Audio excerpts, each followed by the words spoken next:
talk wetin dey happen with Indomitable Lions for international. Yes, sorry. Na that thing wey they dey say the friend man dey talk and say Shalagojo. What na who can't be Shalagojo? Countryman, countrywoman. Andre Onana. Some record don't come out, statistic don't come out for that side since we signed contract with the Manchester United. Since 2 seasons where he play for that side for Manchester United. Andre Onana don't score 101 goals.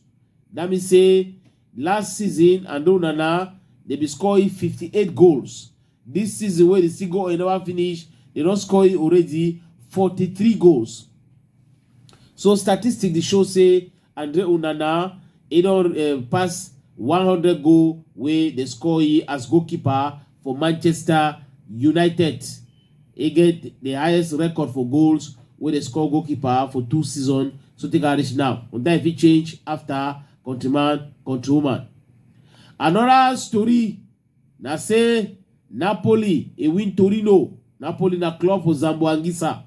And then the Torino the go that say Zamboangisa if he go for Chelsea, other club there for England, but don't forget say we don't play for England, you don't play for that side for Spain and for France before they go Italy. But then they talk say they like I say Zamboangisa fit turn back for that side for England because say plenty club there for they want it.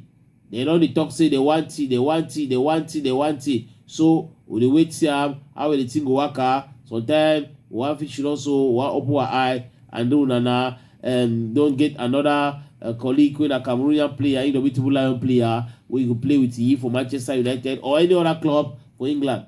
We'll get Baleba for England, we'll get Brian Memo for that side for England, where they do formidable job. So if he Zamboangisa go to for day, why not? Go be na fighting countryman, countrywoman.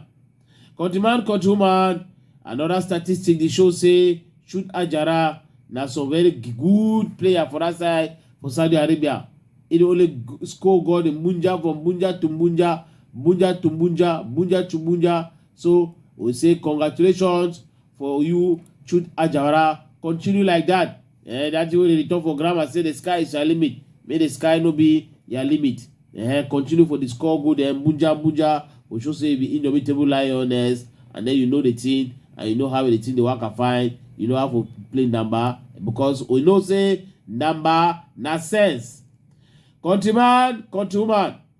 Another Indomitable Lions player. This time around, no be play ball for fee. He know for play ball for until he bet. He don't play ball for until he bet. So the result don't come out. He woman dey with him Biok. He name na Kunde Malong. Na Kunde Malong he say self. Countryman, countrywoman. Snap picture with woman with the Umbiok. He show woman with the big Biok. Say he play ball for United Arab Emirates. He play and fine. And then he play and do fine for his house. For his bed, he know for play the ball fine. So congratulations for you, Kunde Malong. We don't score better goal. Your man, he dey with him Biok now. Another one, we'll come out with the Tori, countryman, countrywoman. The Tori talk say wetin. The Tori talk say some Cameroonian player in the way they go play in a 2nd division next season. Enzo Chato, Dole Bile, for that side for Montpellier, they don't fall. They go now in the 2nd division. They will be 1st division. Now direction 2nd division. No shaking. No me only demo. If you Aboubakar Vincent a club attire sport, he don't go now. He fall. Now for 2nd division, where that club he go be now. So we ask ourselves, captain for Indomitable Lion, he go continue for play for 2nd division. Now for 2nd division, we go continue for play or now say he go change club.